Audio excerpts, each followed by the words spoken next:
The story begins with a visual of a strange, looping painting, accompanied by a man's voice telling another person to close their eyes and imagine a place of ultimate safety. The scene then shows a man closing his eyes. When he opens them, he finds himself in a beautiful, tranquil meadow. He notices a woman in a white dress standing there, gazing at a picturesque mountain. He tries to walk closer to her, and as she turns to face him, the scene abruptly cuts back. He opens his eyes inside a car, hearing a security guard tapping on the window, telling him he can't park there and must move the vehicle. Just then, he looks outside and sees a woman holding a suitcase walking away. He quickly gets out of the car and rushes across the road toward her, but is hit by a car. The screen goes dark. He regains consciousness in a hospital bed with a bandaged head. He sees an old man sitting beside him, whom he recognizes as his father. However, his father seems to have dementia and doesn't respond to his questions. He walks to the hospital's coffee machine to buy a coffee for his father, but the machine rejects his money. A woman immediately offers her own money, telling him not to worry. He thanks the kind woman. When he returns with the coffee, he finds the same woman still sitting there, gazing at him with an oddly gentle look. A nurse calls out the man's name, Juha, and he prepares to leave. The woman stops him and hands him a business card, saying it can help him. The name on the card is Dr. Lee. He speaks briefly with the nurse, then looks back, but the woman is gone. Suddenly, he finds himself in a convenience store, where he sees his father. He then sees a woman walking in with a man, and his expression changes. At first, he greets her normally, but then presses her about who the man is. She says he is her fiancé. Why do you keep asking? She asks. Juha insists they shouldn't end their relationship this way, prompting her fiancé to step in and punch Juha, knocking him down. Juha immediately begins to feel nauseous. The scene cuts to him back in his car, driving home. Upon arriving, he sees his niece, his sister's daughter, playing a game. His sister walks in and tells the girl to stop playing, then asks Juha, "Where is Dad?" He looks panicked. His sister scolds him for forgetting their father and tells him to go back and get him immediately. Juha frantically drives back to the area and searches everywhere until he finds his father sitting in a taxi, with the driver questioning him. Juha takes his father back home. He bathes his father, cares for him, and apologizes for his mistake the day before that put him in danger, embracing his father tearfully. The image then shifts back to the meadow. He sees the woman in the white dress again and is about to walk toward her when he wakes up, sitting in his father's room. At this point, Juha appears to be suffering from a mental issue where he cannot distinguish reality from imagination. His life seems to jump between scenes without clarity. He looks at the business card the elderly woman gave him again. He then finds himself standing in front of a clinic and walks inside. A man walks out and asks him with a frightening look, "How do you know this place?" Juha shows him the business card, and the man leads him to his office. The office is strange, filled with odd, scientific-looking objects. The man begins to act oddly, unsettling Juha. The strange man shows him an object that looks like a combination of a scale and a clock, with the needle bizarrely spinning left to right, then right to left. He asks Juha how he feels, but Juha doesn't know how to answer. The man steps out for a moment, and Juha gets up to look around. He sees a beautiful woman walk out of a room and pass through the office before disappearing. The strange man returns and begins talking about Juha's emotional state, his inability to distinguish between reality and imagination, explaining the psychology behind it, that he is trapped by some important event in his life, causing his real life to be entangled with a world he created. Juha thinks the man is deceiving him and wants to leave. The man tosses a red ball to Juha. Juha catches the ball and walks out. Surprisingly, when the strange man snaps his fingers, the ball Juha is holding vanishes instantly. The man walks up and says, "This isn't magic. It's your own creation. That's why I can show you this. The red ball does not exist. Do you still think I'm deceiving you? If so, you may leave." The strange man then takes Juha to his laboratory, which is filled with bizarre, scientific-looking equipment. He places an unknown device on Juha's head and says, "When you wear this, and I activate it, it will take you to another world of your thoughts. You can change the regrets of your past to escape this illness of not being able to differentiate between reality and the fictional world." The man then shows Juha the strange spinning needle device and a TV displaying the looping image. He activates the machine. Juha closes his eyes. When he opens them, he is in the meadow again, seeing the beautiful woman in the white dress. He then wakes up in a bedroom. He looks in the mirror and removes the bandage from his head, noticing he has no wound. He walks outside and sees a food stall. He goes to buy something to eat and sees the same beautiful woman who passed through the strange man's office. He stares at her until she speaks to him. They introduce themselves. She is Noo, and he is Juha. The next scene shows Juha looking at a painting that depicts Noo's place of residence with her friends. She seems to have invited Juha over. The place is full of paintings and art. They sit together and eat seaweed wraps. Noo's friends leave the two of them alone. Juha asks Noo about her job. She says she is a an artist who paints on objects. Juha confirms if it's related to Japanese art, as the style seems similar, and she confirms it. They spend time talking, until Juha asks if she is moving, noticing the moving boxes. Noo tells him they are preparing to move to Japan to further her career. Hearing this, both their expressions drop. They seem to be developing feelings for each other. Juha asks for her phone number, and she gives it to him, indicating mutual interest. They even take a picture together as a souvenir. Juha leaves the place feeling sad because he is falling in love with her, but knows she is leaving for Japan soon. He can only stand afar, looking at her residence with despair. Suddenly, he is conscious back at home in the morning. His father, with dementia, is trying to unlock the door to leave. Despite Juha stopping him and taking the key, his father keeps doing the same thing, seemingly unable to understand. Juha cannot be angry because of his father's condition. The next moment, he finds himself in a library. Noo walks in, surprising him. He asks if she isn't going to Japan, but she doesn't answer. She just walks up and says she wants to look at books in his library. They continue talking in the library, which leads to the memory of Juha's ex-girlfriend,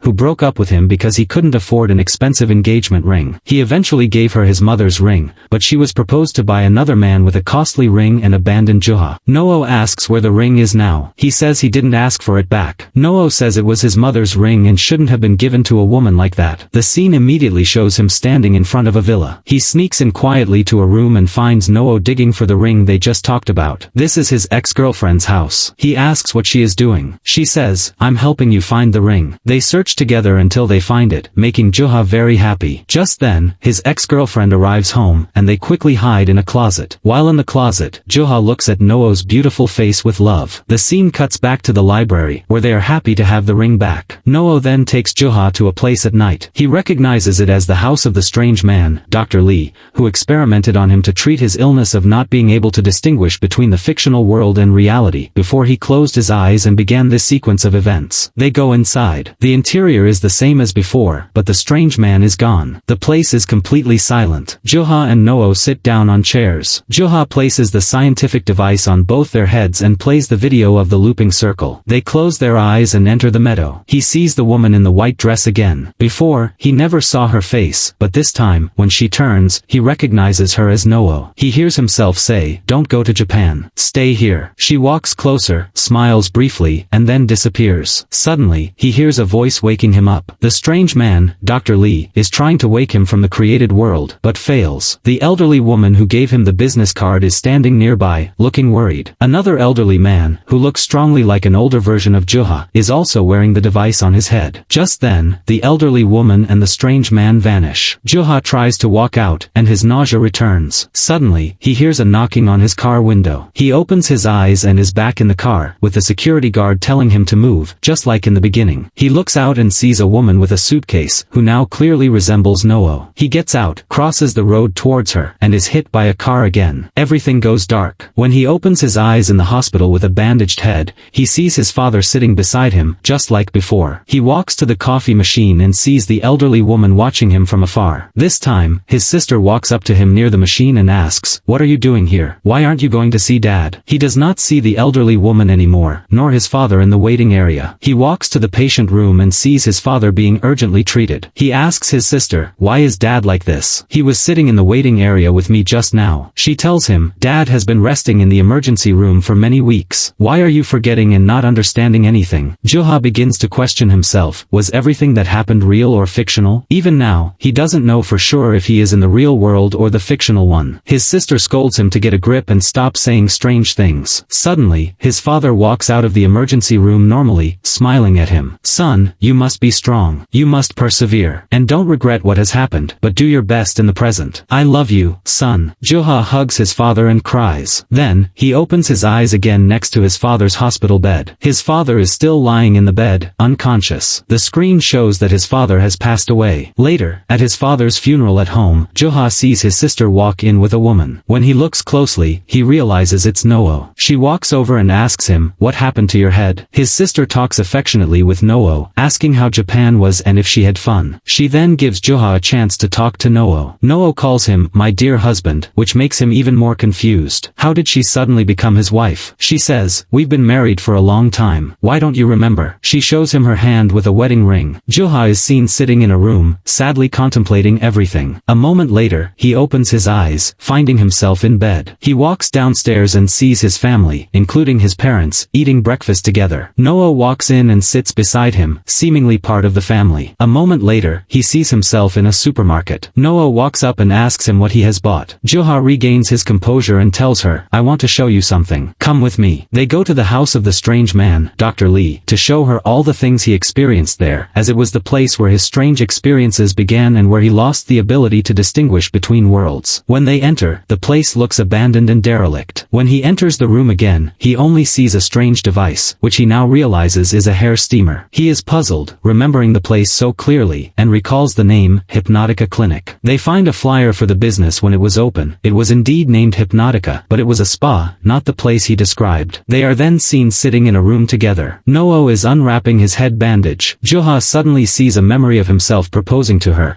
and past moments of them starting their life as husband and wife. The scene continues, showing Juha taking Noah to the departure area for Japan. This scene is exactly like the beginning of the story. When he was first hit by the car, he was taking Noah here. He wanted to stop her from leaving, and that's when he was hit. The scene then shows Dr. Lee with the elderly woman and the old man wearing the device on his head. Dr. Lee says he plans to stop using the device. He can't let the elderly woman, who is Juha's sister, continue to wear the device to see Juha's thoughts, because he is old and his heart is too weak to endure it anymore. In reality, Juha was in an accident that day and has been unconscious for many years, aging into the old man seen in the device. Everything shown in the story has been his fantasy, a combination of old memories and regrets, which has created a repetitive, looping sequence that prevents him from waking up. The true reason Noah decided to go to Japan was that she was angry at Juha for not wanting to have a child with her, causing conflict, and she left. She never came back and didn't know her husband had been in an accident, simply thinking he allowed her to leave because he no longer loved her. But Juha has been unconscious since then, and his mind has been endlessly replaying Noah in this fictional loop. In his final fictional moment before passing away, he is able to cross the road and stop his wife from leaving for Japan. But in this final world of imagination, his wife says, "Everything is just a fantasy. Wake up, my love." Suddenly, he takes a breath and wakes up to reality, seeing his sister waiting for him, but they are both old. The story ends here. Thank you to all our viewers for following this story summary from beginning to end. Finally, I wish everyone good health and good luck. And don't forget to subscribe if you like this story.